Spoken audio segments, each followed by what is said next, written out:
Okay, please.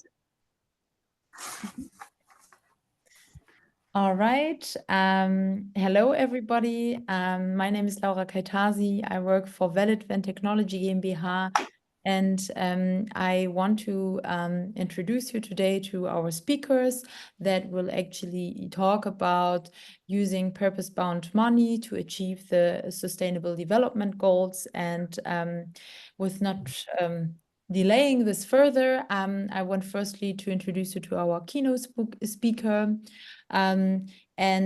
Which is Nena. Nena is a blockchain technology coordinator at Ministry of Economic Development and Technology, and she is experienced a center director with a history of working in the government administration industry. She's very skilled in policy analysis, strong analytical skills, and also very strong in strategic planning and marketing strategy. And Nina encouraged and led the preparation of an action plan for blockchain technology in 2018 as one of the first national strategic and implementation frameworks with a purpose to actually identify relevant areas of blockchain and to define, generally a regulatory framework. And with that, she really pushed the blockchain sector forward. And apart from that, if you still know the European Blockchain Partnership, she has been a representative there. And also in 2019, she became a head of delegation of Slovenia at the United Nations Economic Commission for Europe, and was also a member of expert team at the United Nations Center for Trade Facilitation and Economic Business in the preparation on white paper on blockchain and practical implementation for blockchain technology to achieve the SDGs, which we are going to talk about today. I mean, the SDGs, in general. Yeah. And with that, I'm coming to the next speaker, which is Adri Wischmann. Adri Wischmann is a pioneering entrepreneur and innovator in finance and technology. And he's also a founder of the purpose-bound money, like purposeboundtoken.com, and a co-founder of IoT Netherlands and a blockchain lab Rente. Adri has been also very instrumental when it comes to advancing in blockchain and IoT technologies. He has a background in computer science and electronics, and he has spent years presenting the topics of smart and sustainable cities, also how we can actually encourage cities when it comes to creating social impact with blockchain technology, and has also presented a couple of times on behalf of the Dutch Ministry of Foreign Affairs. And with that, I will stop here. And I hope I could give you a good overview about the speakers. Nena will start with her keynote. I'm gonna share the presentation now. Thank you. Thank you, Laura. First, maybe my motive to start to deal with blockchain technology was initially that we have a lot of benefits and a lot of impact that can be achieved through blockchain technology. I usually say that blockchain technology is a social innovation as such. It brings a lot of positive social impact. It has a high social value proposition. For example, through authentication and authorization, through trust and transparency, through democracy with this decentralized, distributed and inclusive decision-making process and participation. With no intermediaries and P2P concept, it contributes to the inclusion and of people, to the inclusion of participating parties and the creation of the participatory approach. On the other hand, blockchain can serve also as a very efficient tool for the creation of innovative solutions regarding the sustainability and achievement of social impact in the case of sustainable development goals. So you mentioned, Laura, the study where we built that blockchain and SDGs. This was the white paper on practical use of blockchain, and we analyzed specific blockchain applications to achieve sustainable development goals. So with that white paper, we also showcased that how a blockchain can be used and the potential use of blockchain for achievement of the specific topics of sustainable development goals. For example, if you go to the next slide, we will not analyze here all the SDGs that were covered by use cases. If we can go to the next slide, then, for example, for SDG no poverty, or number 1, there were the solutions for unbanked people to ensure people access to money. Can you go to the next slide, Laura? Or okay, no, this is 6. The second one. One back. Yes. Yes, thank you. Here, yeah, with to ensure people access to money, with not taken into account the traditional banking system.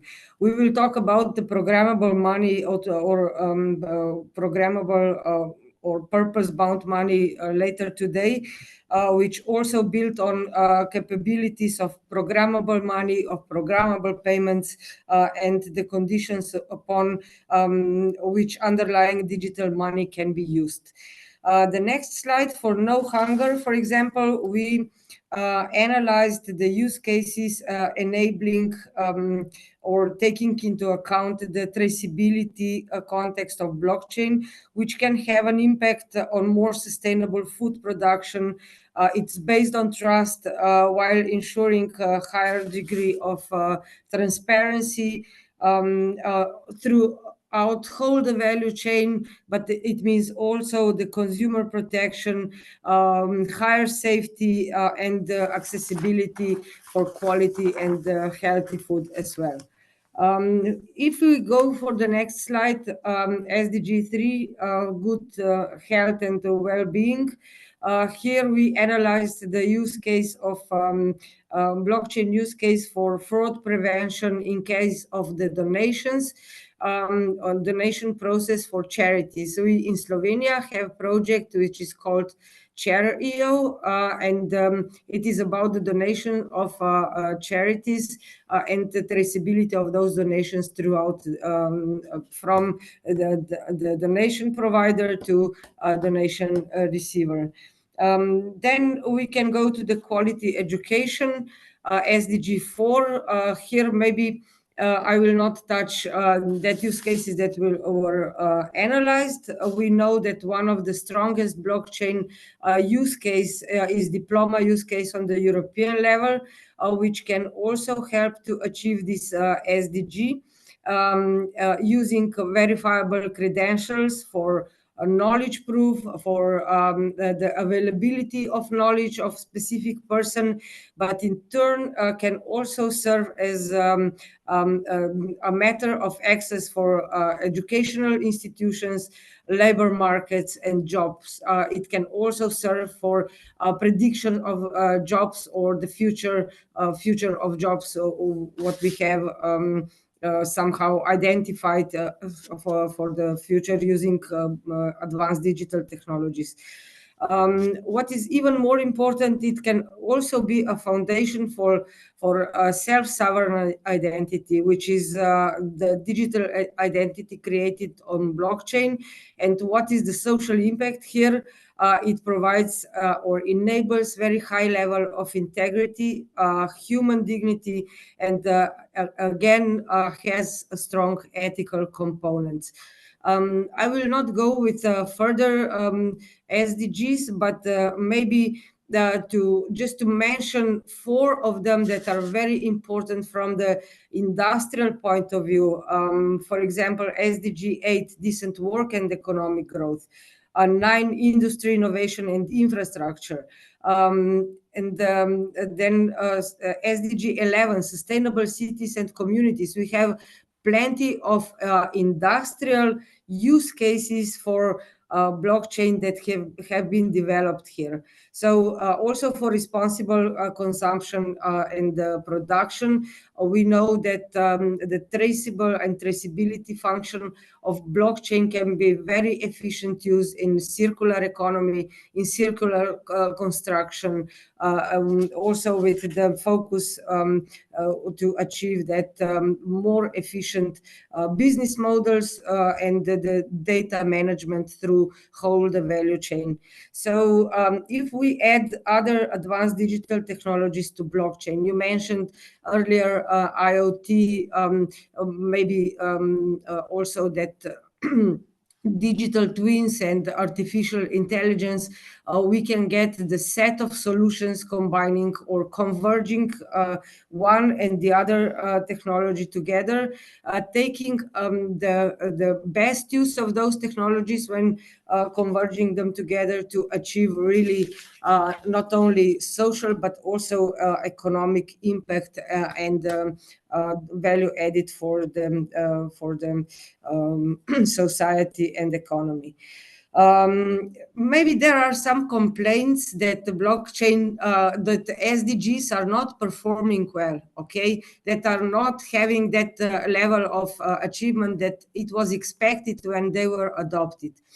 But taking into account that the version 2.0 on UN SDGs is being prepared, I will also use that webinar to call for action of all the community here to engage and to showcase how the advanced digital technologies can be a very good tool to achieve SDGs in more and very much redefined way. So integrating and new emerging technologies can contribute to better achievement. Then we have the incentivization through tokenized activities for SDGs. And this can be additional motivator for achievement of SDGs on the long term. I'm sure that purpose money bonds are for sure that enablers that we will hear today from Adri, and they can also be a tool for more efficient achievement of sustainable development goals. Yeah, I would end here and very happy to listen to a concrete solution on this topic for the future. Thank you. Great. Thank you, Nina. Then with that, I would say, Adri, it's your turn. Q. Okay. Let me see. I'll press a few buttons so I can get my presentation on the screen. Do you see me full screen? Yes. Okay, great.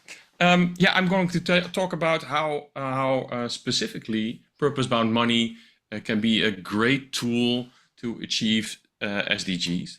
And I've got lots and lots of examples for you to inspire you, so to speak. In my eyes, these two were born for each other, right? The combination of SDGs and purpose-bound money being a big enabler for SDGs, even more things than that, my SDGs especially. Now, I don't have to stress how important the SDGs are. I'm absolutely sure that you know how important they are for people and planet. So I'm going to skip this little block.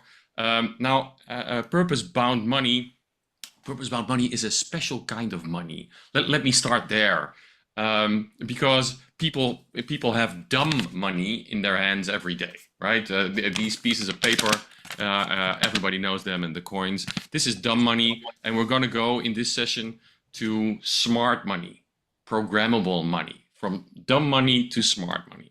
The functions of dumb money are threefold, right? Everybody knows them. Dumb money has the first function is a unit of account. You have to be able to calculate with money and give something a certain price, a certain value.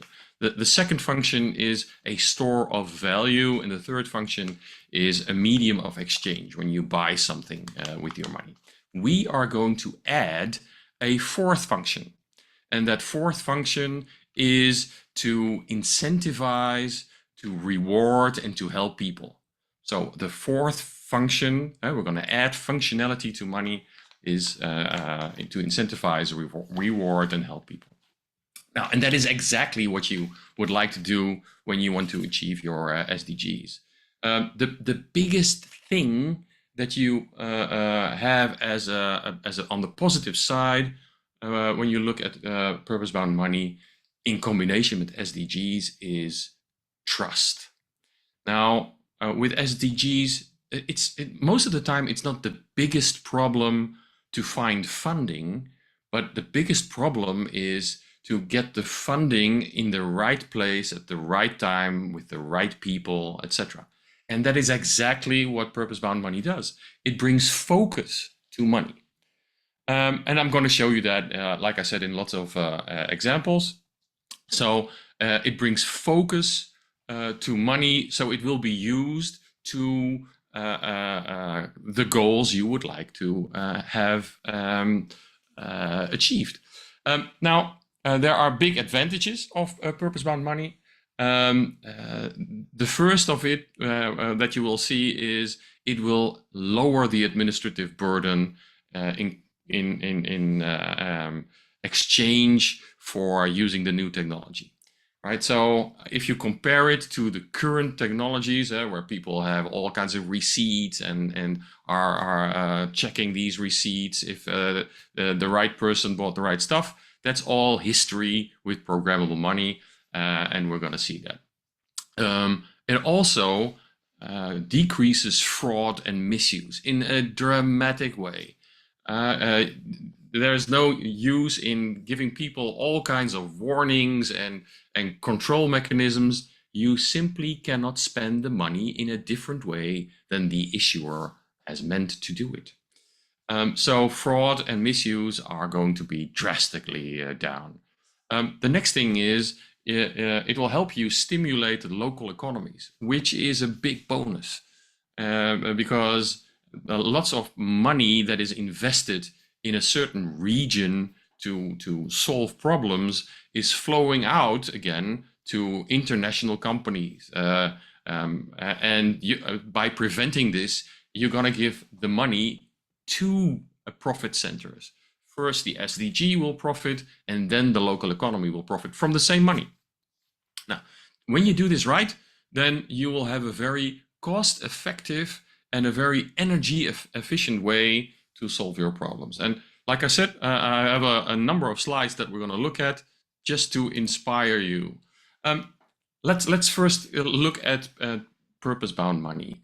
Purpose-bound money is a special form of programmable money, and programmable money is a bit of an abstract thing, right? Because we're all used to these pieces of paper. How can they be programmable? And I must say, the whole concept of purpose-bound money and programmable money was inspired by my grandmother.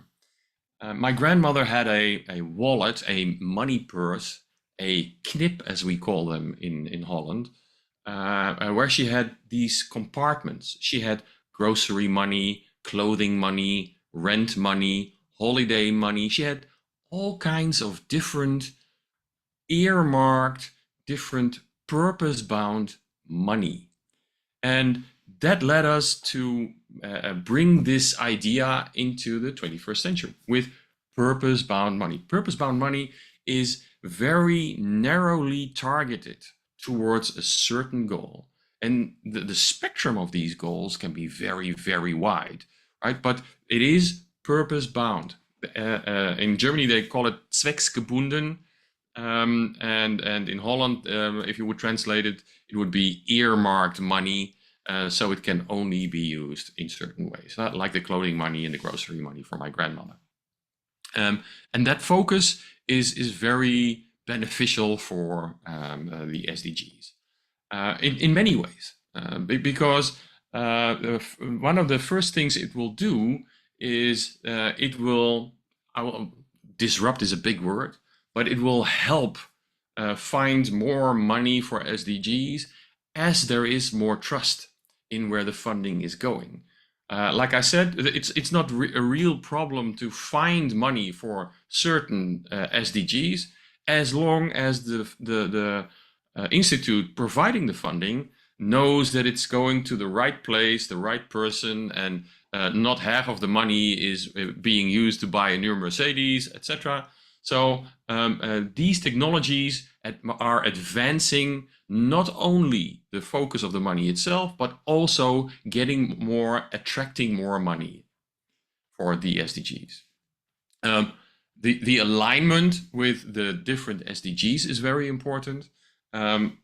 We have 17 SDGs. I'm going to go nearly into every one of them, giving examples, at least one or two. And they are just one or two examples per SDG from a complete spectrum of examples we could give. A number of them we already deployed, and I'll give you some insights and experiences and some best practices about them. Other ones are new. Like I said a few minutes ago before we started this, last 2 days I was in Berlin talking at a conference, doing a workshop at the conference, and we had the audience invent new use cases. I'm absolutely sure that if we would have done a working session with the audience who is present at this moment, that we would have another 50 use cases within the hour, right? Because money is so universal, so applicable to all these SDGs. Now, here we see the biggest advantages, right?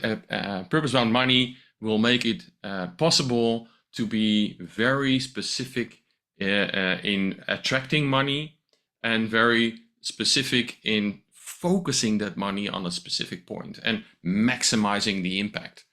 And next to that, when you see what the money is used for, you could use it for different parties to collaborate. You could have institutional funding, but you could also have crowdsourcing money coming in. You could have different parties working on one SDG, or you could have also one use case servicing several SDGs. And the most beautiful thing in this is that within our tool, you can retrieve money from these institutes and crowdsourcing sources, but you could also provide them with information of the outcome. So every coin, so to speak, can have a questionnaire attached, providing the institute that gives the funding with information about the users, about the outcome in a fully anonymous way, right? And fully anonymous is pretty hard these days. It is a big topic, but we have found a way to do that fully anonymous. So facilitating innovation and collaboration is a very big point. Now, building trust through technology.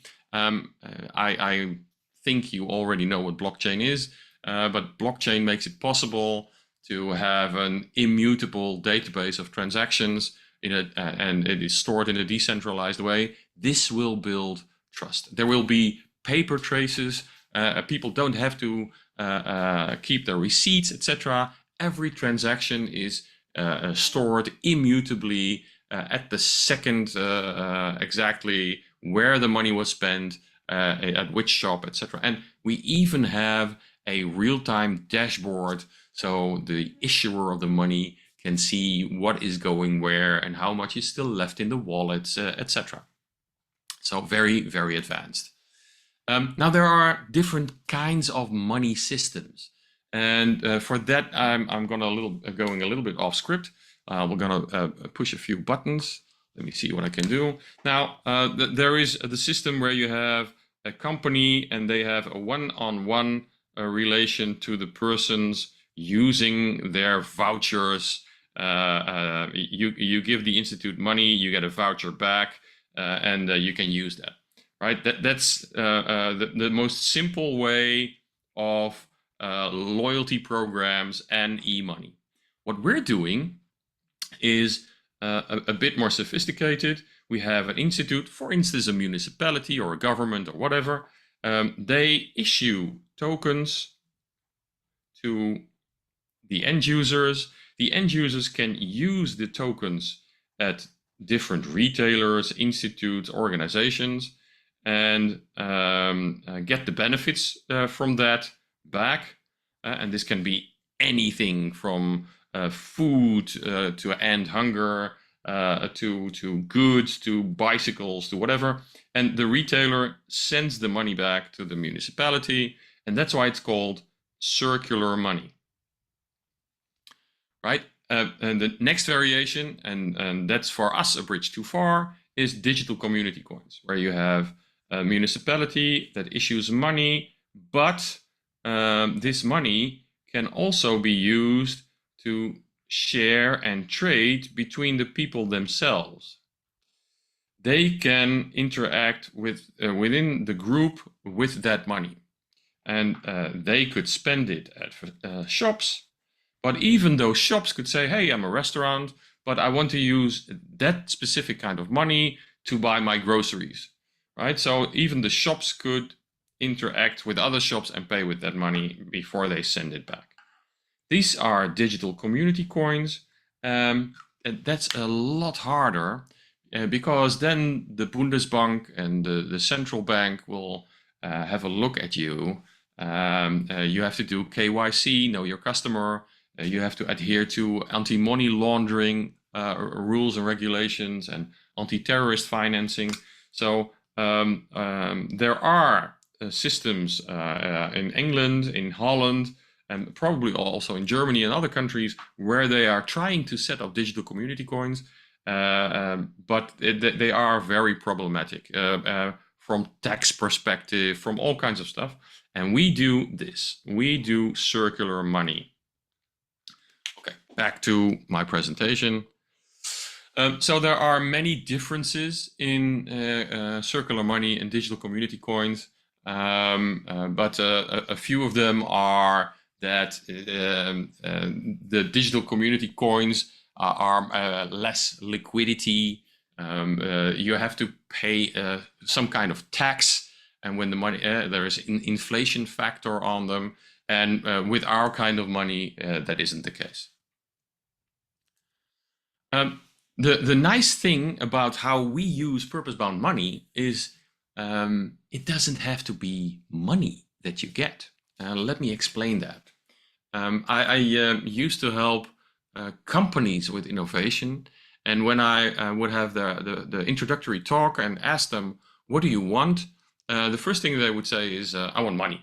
Let the government give me money, and then that's okay. But what are you going to do with the money? The money is not is only a means, so not the goal itself. So what are you going to do with the money? I'm going to get new machines, or I'm going to educate my personnel, or whatever. Now, for private people, that's exactly the same. And when you give people money, that's the first thing they will ask. But what are they going to do with that money, right? And when you keep asking these questions, you'll find out that they will use it to buy transport, mobility. They will want to buy tickets for something, or care, or whatever.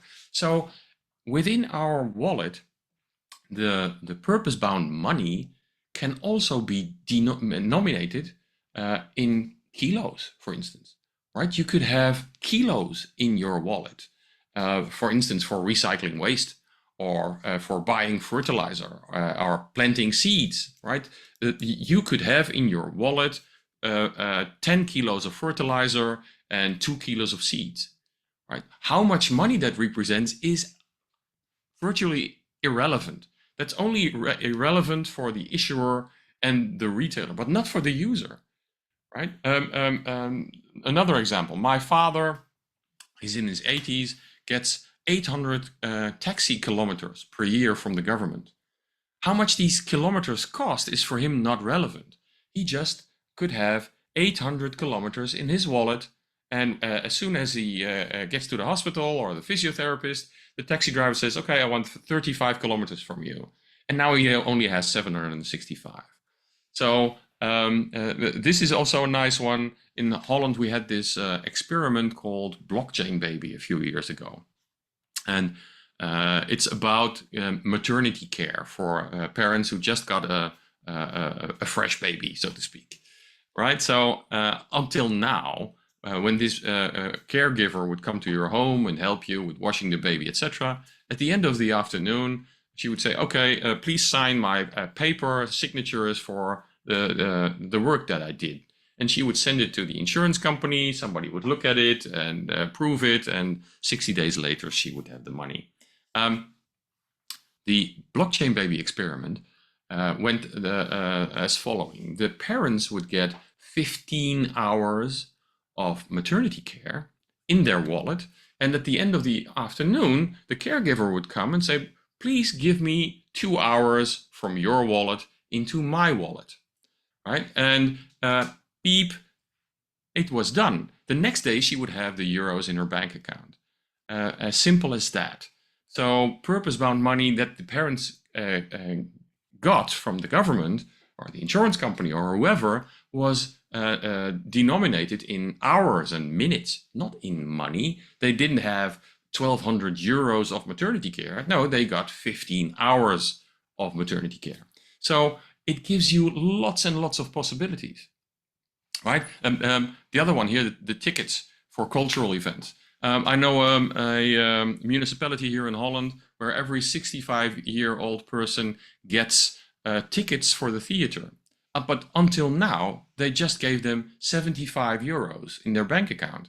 Well, this money never went to the theater.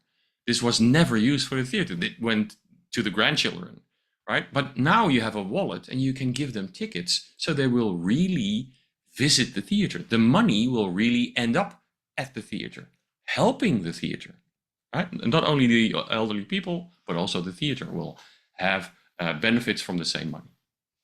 Okay.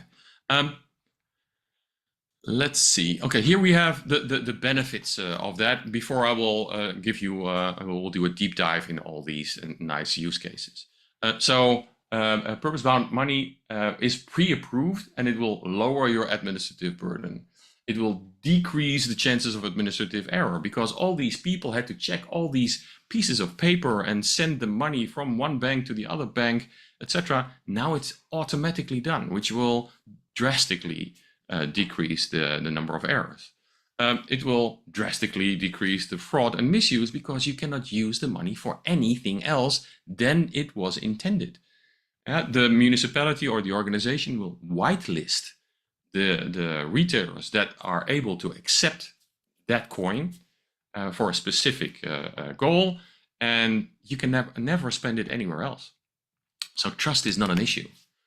Okay, it will increase efficiency and speed. In the old case, for instance, take that maternity care use case, the caregiver had to wait 60 days for her money.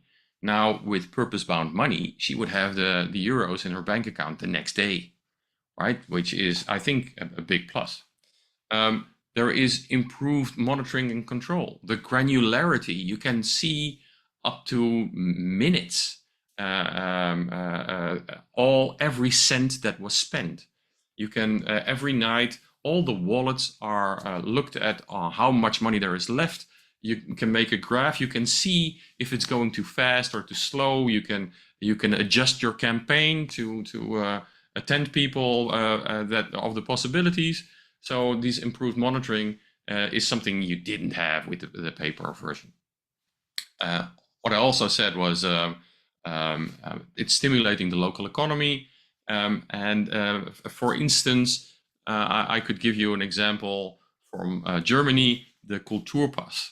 The Ministry of Culture Minister Claudia Roth decided that during COVID, the culture sector was hit very hard, and she set aside 200 million euros to help the culture sector.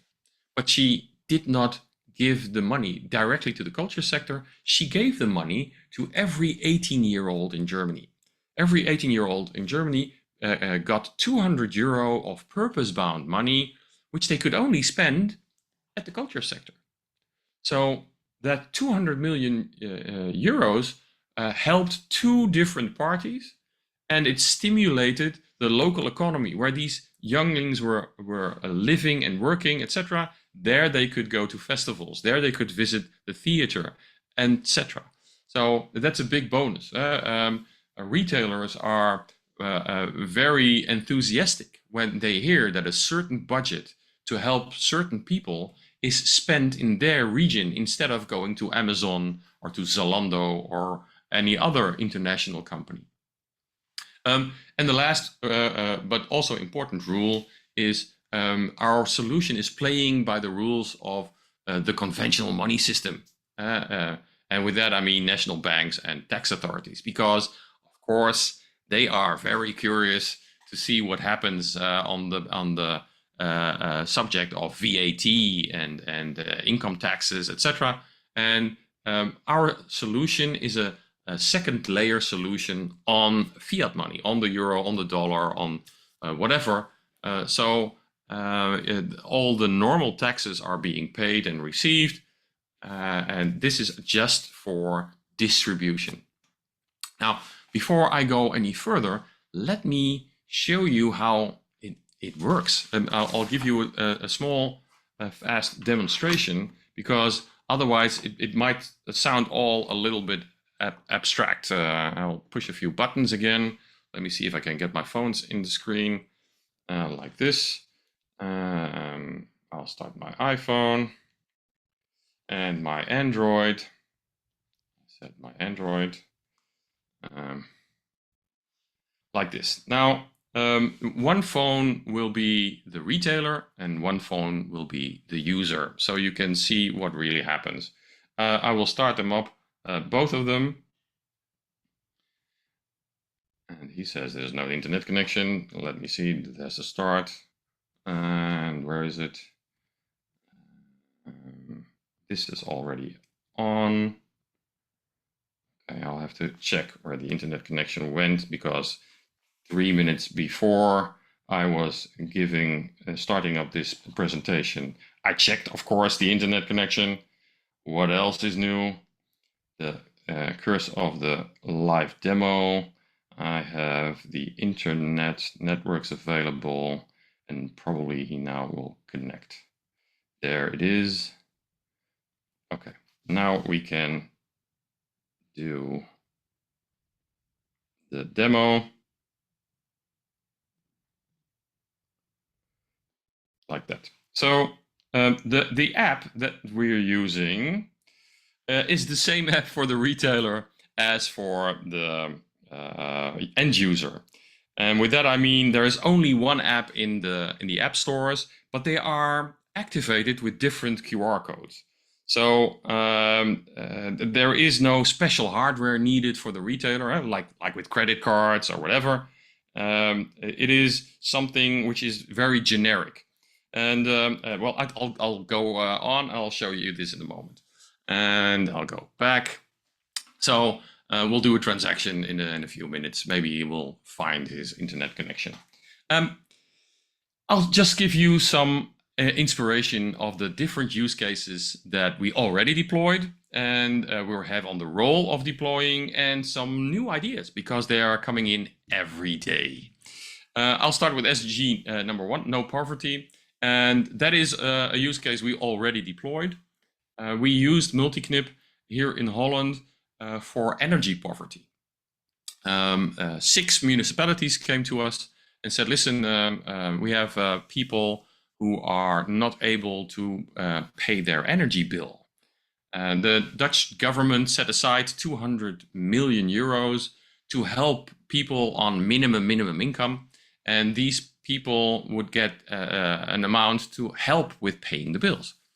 But these municipalities came to us and said, listen, if we're just going to give these people 250 euros, some of them might just do a weekend in Paris or buy a new television set, right? So please help us to make this money purpose bound. Now, they had 5 million euros. They had to distribute it to 20,000 families in need. So we generated 20,000 letters, and I have one of these letters here. I'll just show you with this one, with a QR code. And by scanning the QR code with their phone and getting the money on their phone, they just could go to a hardware store and get energy-saving products. And it was very successful in a few ways. The first way is that, like I said, it was unable to spend it on anything else. So the focus of the money was in there. The other thing that was very successful is people who are in debt, who are at the underside of the income levels. They tend to not look at official letters they get from the municipality. The percentage of opening those letters is only 16%. Right? So we sent out these letters with an explanation. We told them that they would be helped with their energy bills, and we had an opening percentage of over 77%, which was huge. I mean, nearly 6 times as much, 5 times as much as a normal percentage is. Now, it was so hugely successful that a housing corporation in the same region said, listen, we've got 1,500 houses in that region. Only 750 of these houses got a QR code because people there were living on minimum income. But the other 750 did not receive a QR code because their income level was a little bit higher. But we, as a housing corporation, would like them to also make their houses more energy efficient, right? So where can we donate the money? So these 750 houses will also get a QR code. That was the first time that a public company also participated in a project of ours, and that increased the money with nearly $1 million also. So we distributed nearly 6 million euros in that single project. It was a very big win-win-win situation because we helped the people in need, we helped the retailers, and we helped the municipality by distribution. Right? So a real good example. So no poverty, and this is only one, right? This one was used for saving energy, so it's also towards SDG number 7. Zero hunger. That's also a hot topic. It is very easy to use purpose-bound money, for instance, in giving people, children, lunch money, right? Even here in Holland, there is a big number of children who go to school hungry, not having breakfast or not getting any lunch package from their parents. The municipality could provide lunch money, which can only be spent in the school canteen. You cannot go to McDonald's with it. Lunch money for buying a healthy lunch, something to drink, something to eat.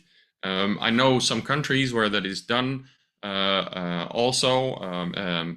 I've got some family in Macedonia where every university student gets a budget to eat and drink for that day. At the end of the day, it's invalidated. You didn't use it. Okay, tomorrow there's new money. It's a very easy solution to a big problem. And there have been some studies that when children eat well and healthy, that their study results will increase. So this is also towards other SDGs, a very valuable thing. Good health and well-being, that's a little bit like the last example. We have different ways where we can use that.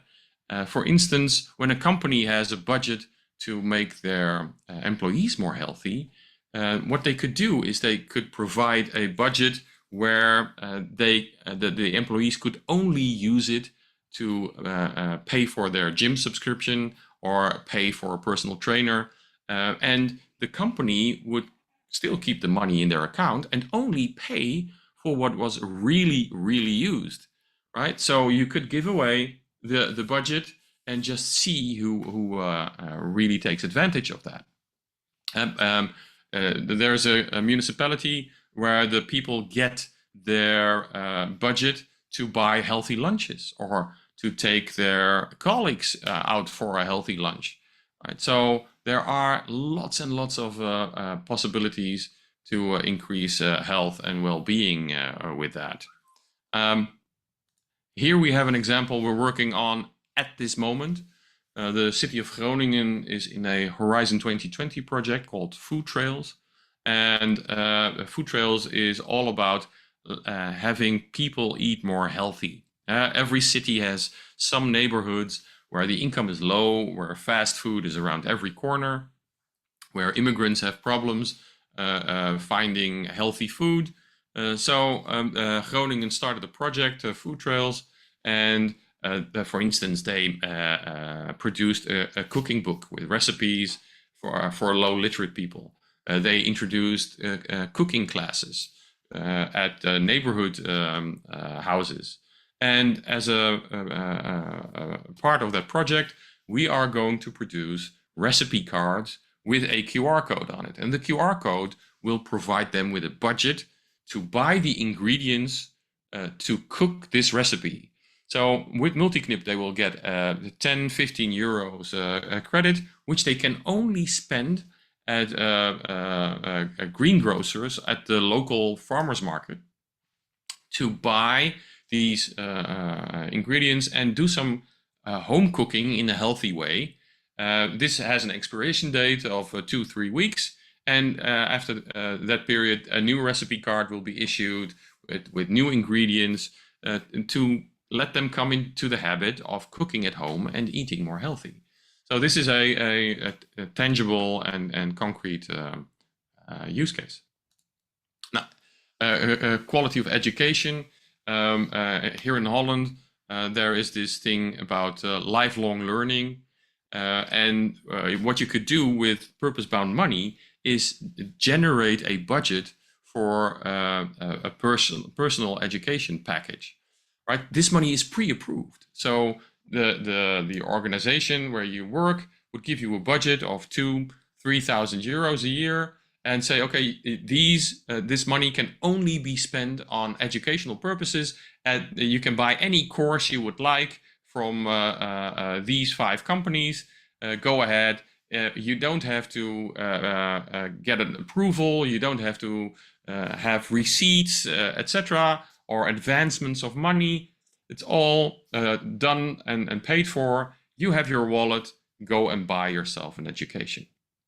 All right, and this will have people have better jobs and make them better at getting jobs in the technical field, for instance. We've got a big problem with finding technicians in Holland.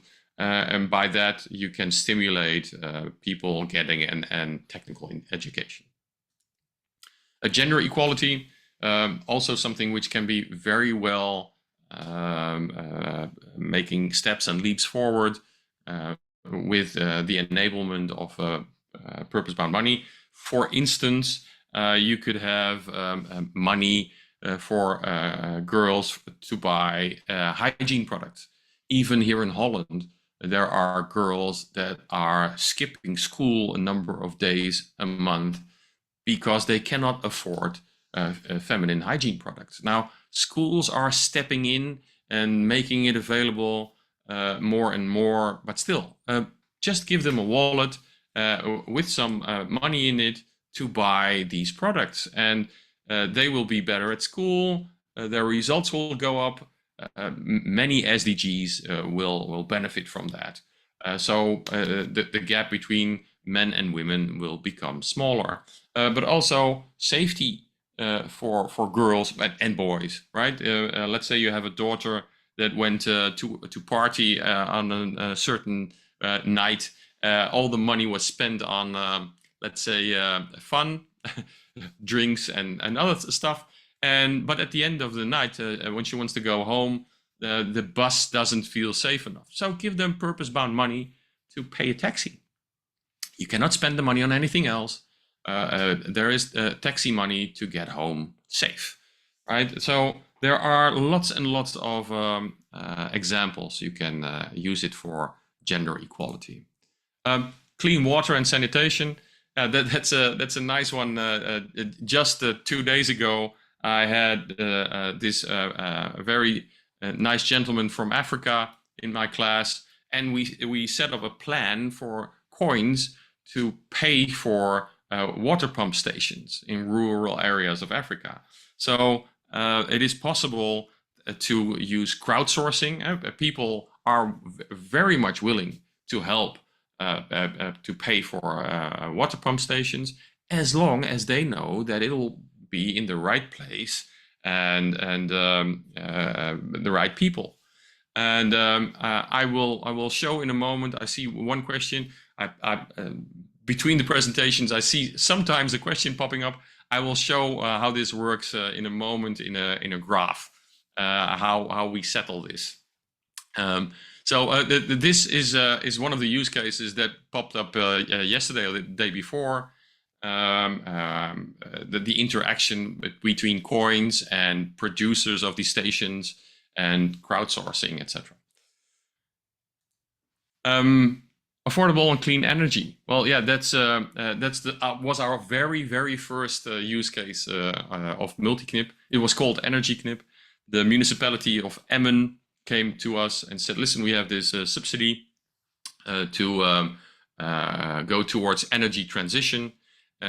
We want people to be more eco-friendly with their house. So there is this subsidy, and we had that in 2021, distributed by vouchers, but only 16% of the money was really claimed. 16% of the budget was claimed over a period of 7 months' time. Right? And the municipality even sent out 3 letters, and we have got 50,000 houses here. So 1 letter to 50,000 houses will set you back at least 20,000 euros. So they put in even 60,000 euros on publicity. But in this period of 7 months, only 16% was used. So they came to us and said, listen, can you help us in making that distribution better, more efficient, etc. And we have some extra things. We would like to have some more insights in how people perceive energy, how they use energy in their house. Don't get me wrong, a municipality knows a lot about their citizens. If they have your address, they know how many people that are living there, what the value of the house is, if you have a dog or not, how much waste you put on the street, etc. But about energy, they hardly know anything. So I made a plan, and oh yeah, by the way, they said it has to be GDPR proof, because there's one word that municipalities fear most of all. It's the word data leak. So it has to be absolutely GDPR proof. Now, I took my time and took my rubber ducky into a warm bath, and I made the Energy Knip. An Energy Knip was a system where people would get a QR code like this one, answer a few questions, and get a reward. Let me show you. That might also answer the question I saw in the chat. So I'll push a few buttons like this. Here you have that. So it all starts with the municipality. The municipality sent out QR cards like this in a nice envelope. Every house in the municipality, in this case, would get an envelope. And we did a few tricks with that, because we wanted this to be absolutely anonymous. And absolutely anonymous is pretty hard nowadays. Everybody knows things about you. Facebook knows everything. Microsoft knows everything. Google knows everything. And people are reacting. Now, my municipality doesn't have to know everything about me also. So what we did was we could not send these QR cards by mail, by post, because then there would be an Excel sheet somewhere stating that in the train station street number 3, this QR code had to be sent. Now, we found a company that distributed these cards, these envelopes, door to door, randomly within a neighborhood. We did a little trick with these QR codes. We made pseudo-random series, right? Pseudo-random because then we could see that when an answer would be sent back to the municipality, and I will show it directly in the schema behind me, that a certain answer would belong to neighborhood A and other answers would belong to neighborhood B. So at the end, they could aggregate the answers without knowing which house, which street they belong to. Now, this was in itself anonymous, but I can tell people it's anonymous, but it doesn't mean they believe me.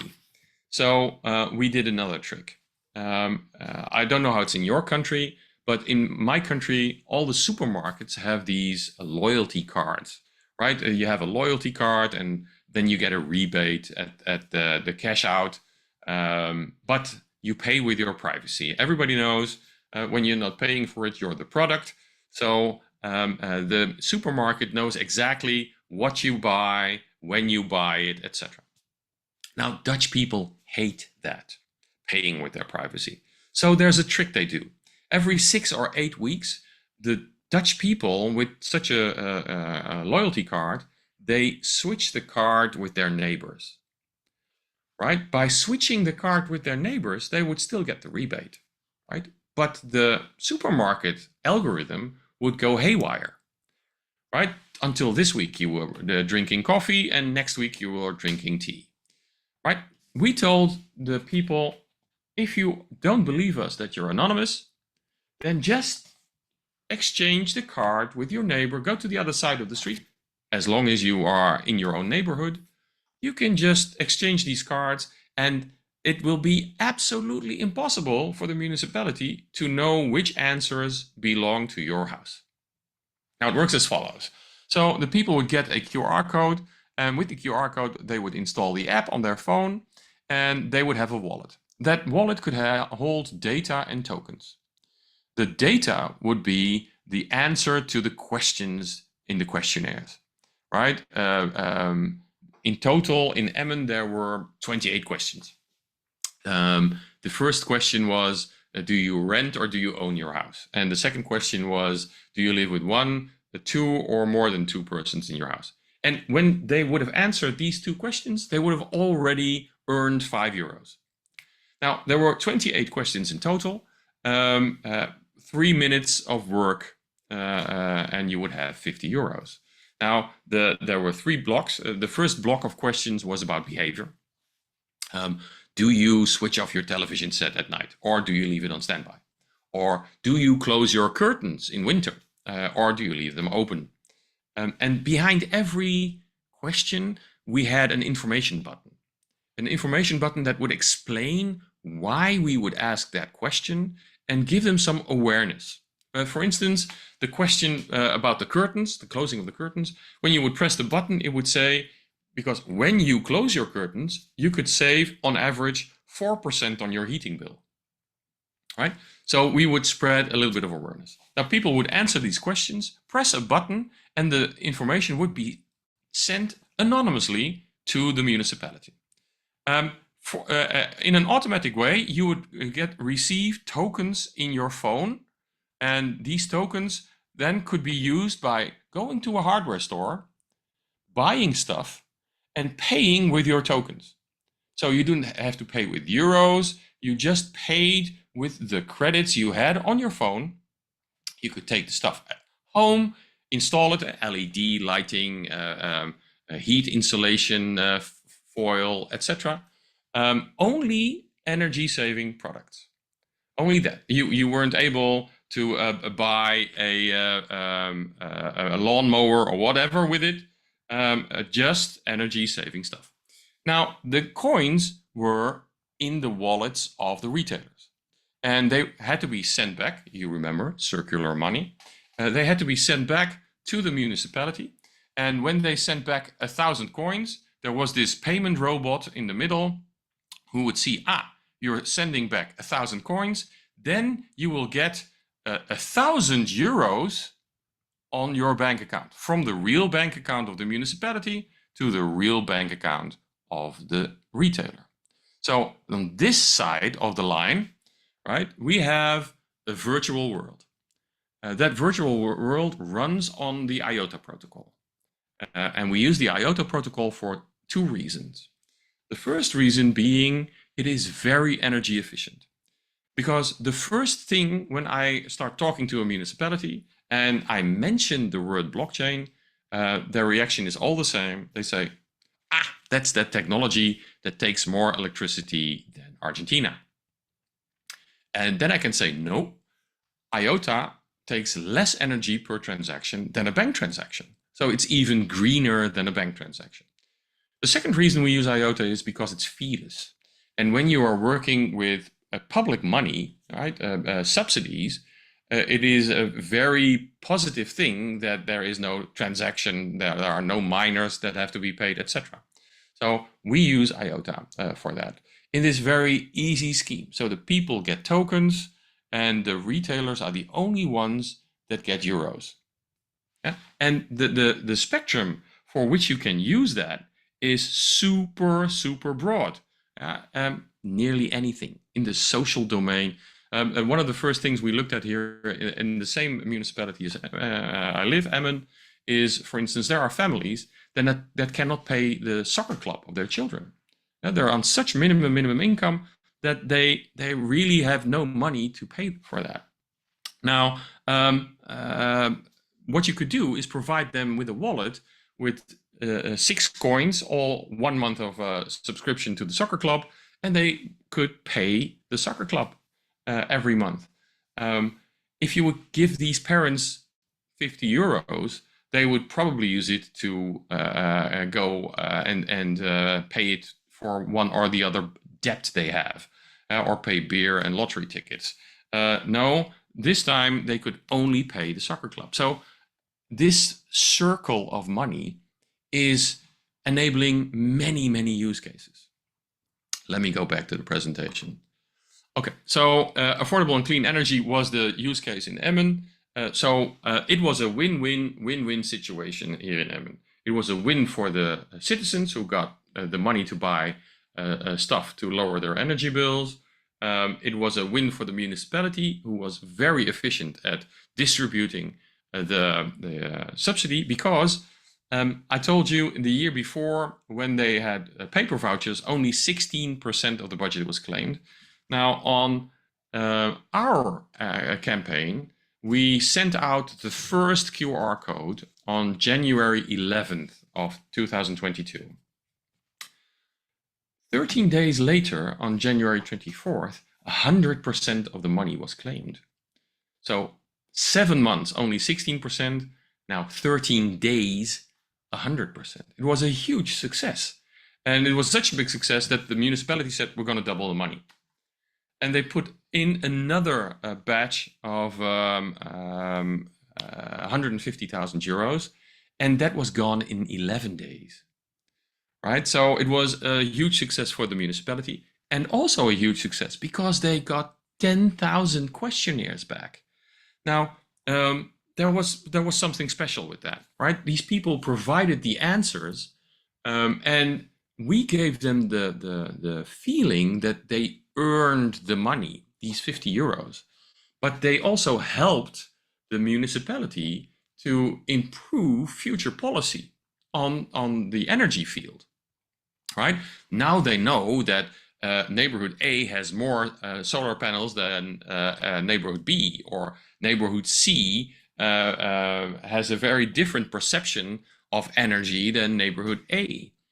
So when they start planning a campaign, they know where to go, right? The second set of questions was about small measures like LED lighting, that kind of stuff. The third and last questionnaire was about large things. Do you have a heat pump? How old is your heating system? So they would know the average time on the clock for these heating systems per neighborhood. Emmen wants to put in a heating net, and it's better to start in a neighborhood where the heating systems are older, because these people have to make decisions about buying a new one anyway, right? So there were lots of things to gain for the municipality. The retailers were very happy because they got new revenue and new customers, and even more than the subsidy, yeah, right? Because people would go to the hardware store, and while they were there, they said, okay, now I'm here and I bought these LED lighting. I also want the little paint and some brushes and stuff. So they even got more revenue than the subsidy was. And the last win was for the environment, because lots of energy was saved. Now, the last thing, we did 2 extra tricks in our energy knip. We showed the balance of the municipality in the app. So it would go down every minute. Every time somebody sent their answers to the municipality, the balance would go down, and people would see how fast it would go. So we created something with a sense of urgency. I have to do this because in 2 weeks it will be all gone, and it was all gone. Right?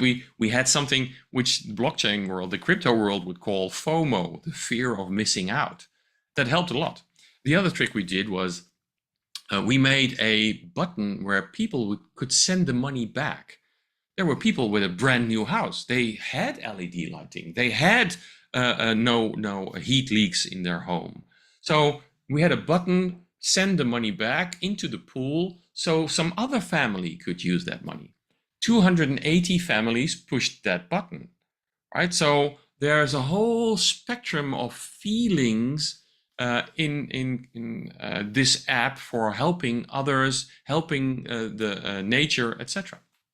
So it was a very nice use case, and lots of other municipalities also went for that. So affordable and clean energy, sustainability in general, is a very nice use case for purpose-bound money. Let me continue. Decent work and economic growth. There we have a use case where the Department of Employment can use purpose-bound money. If somebody has an interview, a job interview, and the Department of Employment could say, okay, here you have coins, so you can go to the barber, and you can have your clothes cleaned, etc. So you'll have a very nice image when you go on that interview to get the job, right? So that money could never be spent on anything else. So you could just give it. Here you have the coins. You can use those 10 barbers. Go ahead and get your hair cut, right? I must say, in discussions with different organizations, I also found some rough edges on the ethical part with that. And that's an experience I would like to share also. So say you give somebody a coin to go to the barber, 3 weeks later you see him, he didn't get the job, but you could see on the monitor, we could make that possible, that he didn't use the barber coin. Now you could have a small talk to him. Well, why didn't you use the money? And maybe you would have made a better impression, etc. Now that's the thing you don't want, right? So in our design, you can design a way around that. So the Department of Employment can see how much, which percentage of the total budget was used, and if this is something which is successful, which people use or not, but you cannot go on a personal level. You cannot see who it was used by or not, right? So that we'll later come to the part of tokenomics. Ethical things are also pretty important when you have a blockchain recording everything.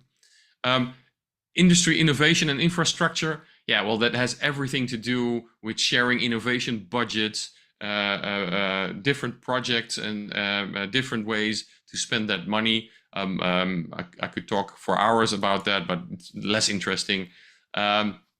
Reduced inequalities. Here we have a use case we did in our municipality with international students. I teach at a University of Applied Sciences. 85% of my students are international, from the Philippines to Mexico, whatever. Now, they come to a strange country. Holland is a strange country. A new experience for them, leaving their parents' house, etc. What we did here is give them welcome coins. So they come to this new country, to this new city, and they want to explore. So you get a few coins to get a drink on a terrace with some new friends. You could go to the zoo, that kind of stuff, to make them feel welcome and reduce some inequality between foreigners and locals, make friends, etc. So, and it's just a simple example. We could have 10 more about inequality. Sustainable cities, something that Nena also mentioned, right? One of the things we just saw in Germany, for instance, is that there's more rain in a shorter time period. So to make a city more sustainable, to take off a bit of the pressure of the sewer system, the city of Groningen decided to give people rainwater barrels. So you get a coin, you can go to several different shops, and you could buy with these coins rainwater barrels. So it would save a lot of clean drinking water when you have to hose your lawn, and it would balance the load on the sewer system, buffer the rainwater better. Responsible consumption and production. For instance, circular economy. Here we have refugees coming in, and we help them with housing, etc. But you could also give them coins for second-hand stores to buy furniture. So you're recycling the furniture. They are helped because within one day they have their whole house full of chairs and tables and television sets, etc. And the stuff is being saved from the scrapyard. And there's lots and lots of nice stuff going on. But you give them purpose-bound money, because with normal money they would do other things. We see things like that happening in Germany, where you now have the Asylantenkarte, a special debit card for refugees, which is also a form of purpose-bound money. But the limitations on that are only you cannot go to the casino with it, and you cannot send the money home. But our money is a little bit more restrictive, a more granular control, and could then be used for responsible consumption.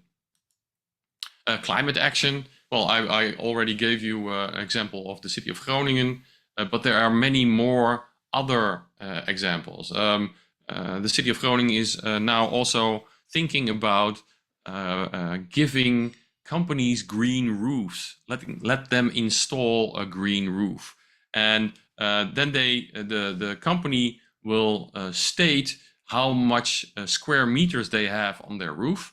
Let's say a company has 400 square meters, and they would then get 400 coins, which can only be spent at certain landscape companies.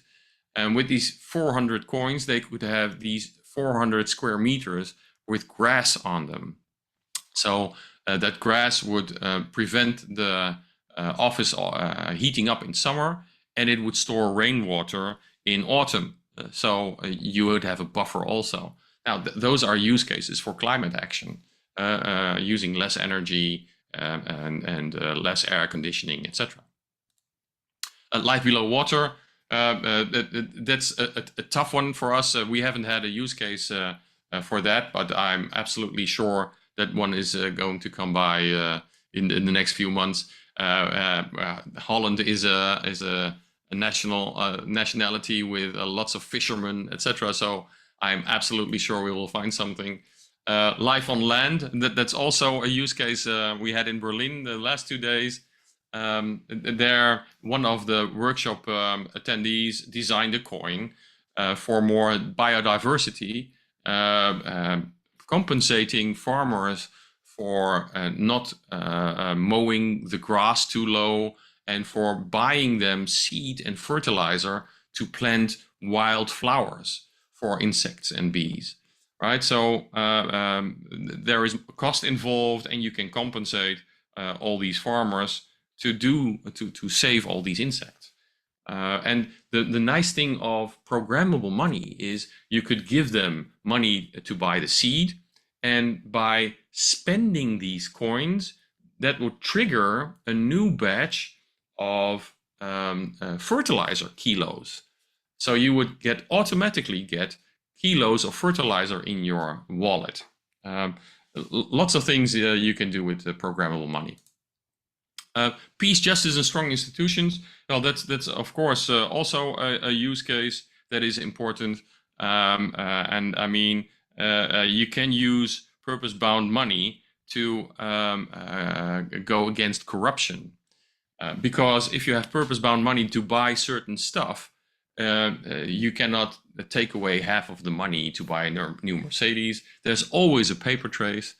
So it will help democracy and fight corruption in a very efficient way. The last one, number 70, is partnerships for the goals. As you already saw with several of these use cases, they serve more than one SDG. An SDG to end hunger will also benefit the one for education. Or inequality will also help education, or whatever, poverty. Purpose-bound money makes this measurable, right? By using these questionnaires, by looking at the transaction, by specifically defining which retailers to use, you could have several kinds of money being in one account, being used on one SDG, but the outcomes would be divided over several institutions, and it would be much more measurable than it is now. Let me give you one more example, because all the examples I showed you until now was this circle where you would have money to buy something and you would get the goods, not the money, direct. But you can very well use, and I think those are the most beautiful use cases, very well use it as a catalyst, right? So to set something in motion. I have an example here of a municipality here in the Netherlands, which has a budget to buy bicycles for Ukrainian refugees. So they have 20,000 euros, and they could very well just call AliExpress and buy 100 bicycles and just give them away to Ukrainian refugees. That's it. That's the old way. You could do that with coins, of course, just like I showed you. But what you could better do is the following. I wrote this proposal where they would start a campaign in the city, and they would ask the citizens, do you have a bicycle in your garage that you don't use anymore? If yes, please bring it to one of these 5 bicycle shops, and you will receive a QR code with a credit of 50 euros to spend in a local restaurant. Go and have dinner on us. Right? Thank you for your bicycle. The bicycle shop, you would give 50 euros to refurbish the bicycle. And the refugees, you would give a QR code for a coin to go and buy one of these bicycles at the bicycle shop. Now, all of a sudden, I have happy citizens, happy restaurants, happy bicycle shops, happy refugees.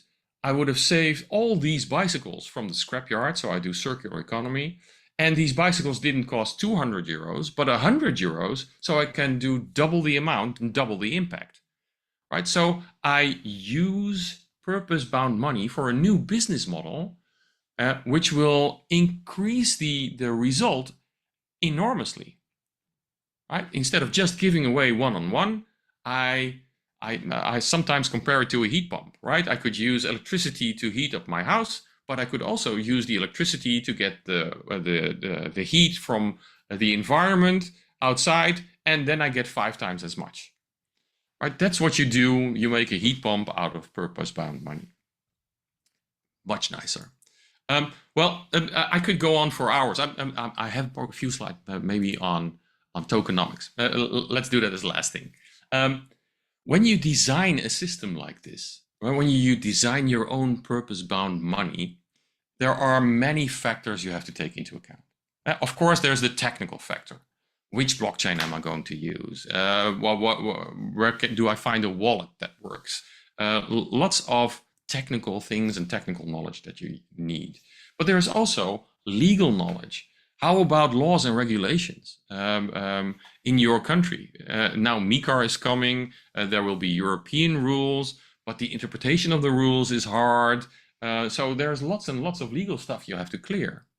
Then there is the economic part, right? How much money are you going to do in there? How are you going to distribute it? What kind of contracts are you going to make with the retailers? There's economic stuff that you have to consider. And not at least the ethical. I told you about this Department of Unemployment. Well, there are things you could know about the behavior of the persons using your money, but should you know, right? So there's a number of things you have to take in account. We did, let's say, 80% of the work already. We did the legal work, we did the technical work, etc. And there's just a small part that the issuer has to design by themselves. Think about who gets how much, where they can spend it, on what and when, because the money can expire. It's valid until the 31st of December, and in January you will get a new budget, for instance. Or the money for the recipe cards is only valid 3 weeks. So you have to design all that. And in Berlin, we used I just designed a canvas, a business model canvas, so to speak, which you can then use. And when you fill in this form, you automatically get to the design of your own purpose-bound money system. So we did most of the work, but every use case is a little bit different. And that is in the design of the tokens, which we incorporate. We will generate the QR codes, and the distribution is done by the organization or the municipality themselves. And then it works nearly automatically. The municipality will get a SEPA file with all the payments they have to do to the retailers. They just have to push one button, authorize, and everything is done. Now that is, I could speak about this for hours, and Mariana and Laura know that I sometimes do, but let me go back and see what questions there are, because during the presentation I could not keep my eye on the chat, so we'll see what questions have come up. Thank you very much, Adri, for the presentation. I think it was a very extensive overview of what is actually possible with purpose-bound money. And especially for the sustainability part, I kind of get the feeling it's a really great part to tackle it, as you mentioned. So I think we got one question from Almudena, but she is not here anymore. I would definitely suggest then to get back to her via email and answer that question because it was particular for her. And then we can also send the report. Apart from that, I don't see any questions here, so you can also answer it now, Adri, but I would definitely then write her one more time as it was her question. Now I see her name. She contacted me on LinkedIn, I think last week. So I will definitely try to engage with her question and her.